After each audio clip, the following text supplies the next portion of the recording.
Olá, bom dia, graça e paz, que Deus abençoe a todos nesta manhã de quarta-feira. Mais uma vez estamos aqui no desafio de ler a Bíblia em um ano. Parabéns pela sua fé, parabéns você que chegou até aqui conosco. Numa manhã dessa sacrificial, nós estamos aqui na fé e, e eu tenho certeza que Deus ele vai abrir o seu entendimento e a sua visão. Conhecereis a verdade e a verdade vos libertará. Vamos lá. O propósito é denunciar aqui no capítulo 23, no capítulo 22, desculpa, capítulo 22 do profeta Ezequiel.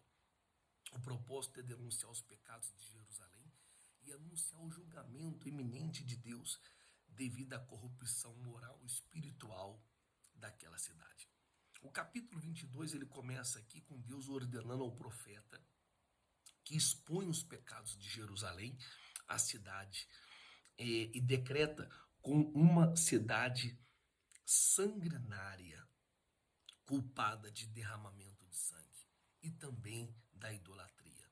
Do verso 1 até o verso 4, diz assim a palavra de Deus: Veio a mim esta palavra do Senhor, filho do homem, você a julgará.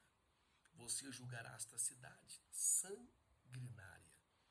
Então, confronte-se com todas as suas práticas repugnantes e diga: assim diz o soberano, o Senhor, ó cidade que traz condenação sobre si mesmo por derramar sangue em seu meio e por se contaminar fazendo ídolos. Eles viraram as costas para Deus e foram para a idolatria. Então aqui no verso 6 ao verso 12, o capítulo aqui tem uma série de pecados que vai desde a violência, a opressão e até a profanação do sábado e da idolatria. Então agora começa aqui a descrever os pecados, esses pecados, uma lista, esta série de pecados, e nos versos seguintes, os líderes da cidade são especificamente condenados por abusarem de seu poder. Os profetas que enganam o povo e o povo também foi culpado. Os líderes, os profetas e o povo de seguir o caminho da corrupção, né? Os líderes, profetas e o povo. Então o capítulo aqui ele termina Deus buscando alguém para interceder pela cidade, mas Deus não encontra ninguém, porquanto derramará a sua indignação e consumirá a cidade no fogo e da ira.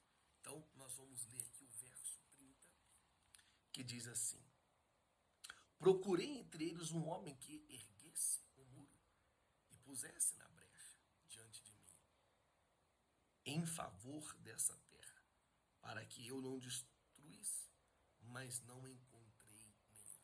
Deus não encontrou nenhum homem na brecha, ali, ó, orando na fé. Deus não encontrou. Olha que situação. O capítulo 23 do profeta Ezequiel, ele usa a parábola de duas irmãs. O propósito dela aqui é descrever a infidelidade de Samaria, que também é Jerusalém, que se prostituíram com nações vizinhas, levando o seu julgamento. Então, esta parábola aqui dessas duas irmãs, Samaria, o reino do norte, e Jerusalém, Judá, que é o reino do sul. As irmãs são descritas como esposas infiéis que se prostituíram com as nações vizinhas, especialmente o Egito, a Síria e a Babilônia. Então, que se prostituiu buscando alianças políticas e adorando suas práticas de idolatria. Então, isto está aqui muito claro no verso 1 até o verso 10. Deixa eu ler aqui o verso 1 até o verso 3. Esta palavra veio a mim, filho do homem. Existem duas mulheres, filhas da mesma mãe. Elas se tornaram prostitutas no Egito, envolvendo-se na prostituição desde a juventude. naquela terra os seus peitos foram acariciados e os seus seios virgens foram afagados.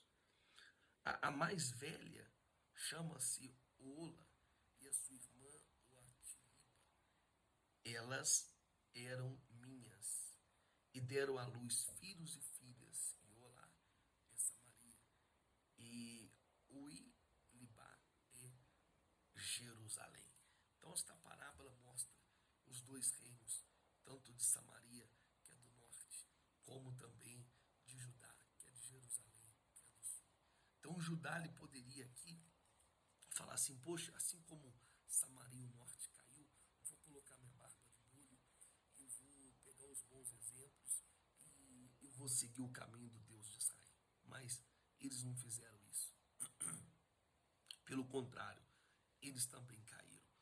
Então, aqui fala aqui dessas duas irmãs que foi julgado, destruído por sua infidelidade, mas não serve de advertência para sua irmã Oalibi, que continuou nos mesmos pecados. Aqui fala então do lado do reinado do norte, né? O reinado do sul, né? O reinado do norte, o primeiro que caiu e foi destruído, e Judá, o reino do sul, que deveria ter aprendido com o erro, mas não aprendeu com o erro e também eles não se consertaram e acabaram caindo. Então isso aqui é muito forte, que o reino do sul não viu o exemplo do reino do norte que tinha caído. Então aqui Jerusalém também será julgada, entregue à vergonha e à destruição, porque eles não quiseram se consertar, sofrendo as consequências das alianças infiéis e da prostituição espiritual que é a idolatria, sofrendo as consequências dos seus atos, né? Então, o verso 35 do capítulo 23 diz assim, isso daqui é muito glorioso, muito forte, olha só, diz assim, versículo 35, agora assim diz o soberano, o Senhor, visto que você se esqueceu de mim e me deu as costas, você vai sofrer as consequências da sua lascívia e da sua prostituição. Então, teve consequências. Eles escolheram isso e teve a consequência. Isso daqui é muito triste, né? Então, vamos lá para... Deixa eu virar aqui. O capítulo 24 proposto aqui é anunciar o cerco de Jerusalém e usar a morte da esposa de Ezequiel como um sinal profético para o povo, simbolizando a perca e o luto que eles vão experimentar. Então, o capítulo 24, ele começa aqui com uma data exata do início do cerco de Jerusalém, que vai anunciar por Deus a Ezequiel.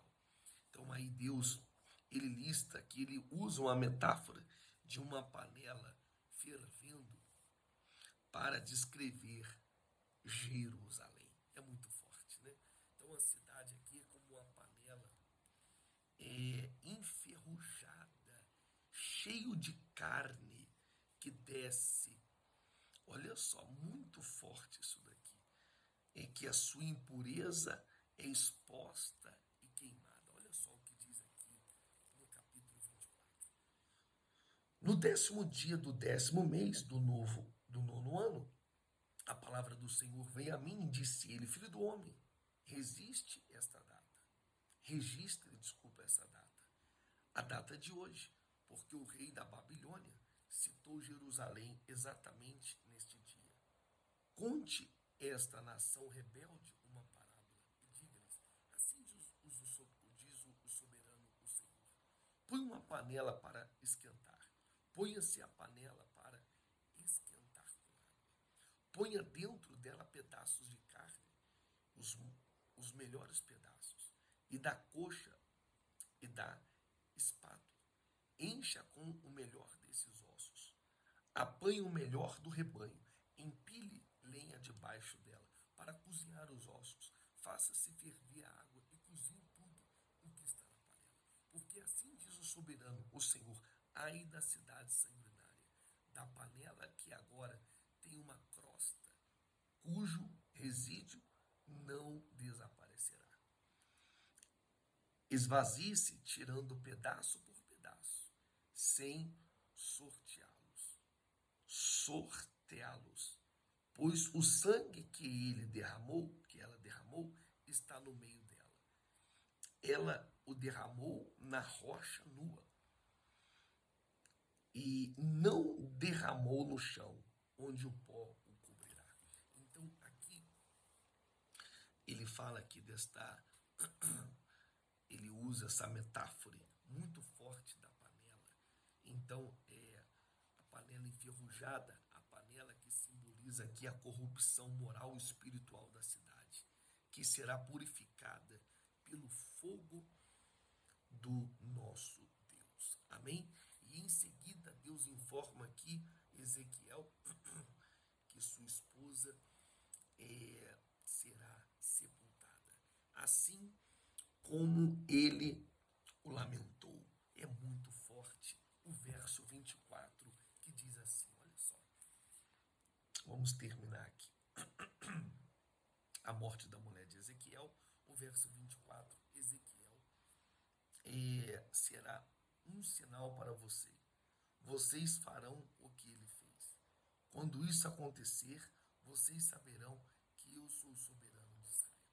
E você, filho do homem, no dia em que eu tirar deles a sua fortaleza, a sua alegria, a sua glória, o prazer dos seus olhos e também os seus olhos e as suas filhas, o maior desejo da vida deles. Amém? Então, nós terminamos aqui mais 3 capítulos na fé. Hoje foi na fé. E é na fé que a gente tem que ir. É muito forte essa visão de Ezequiel. Amanhã nós vamos estar aqui lendo e explicando mais 3 capítulos nesse propósito de ler a Bíblia em um ano. Que Deus abençoe a sua quarta-feira, que Deus abençoe seu dia e vamos na fé, no nome do Senhor Jesus.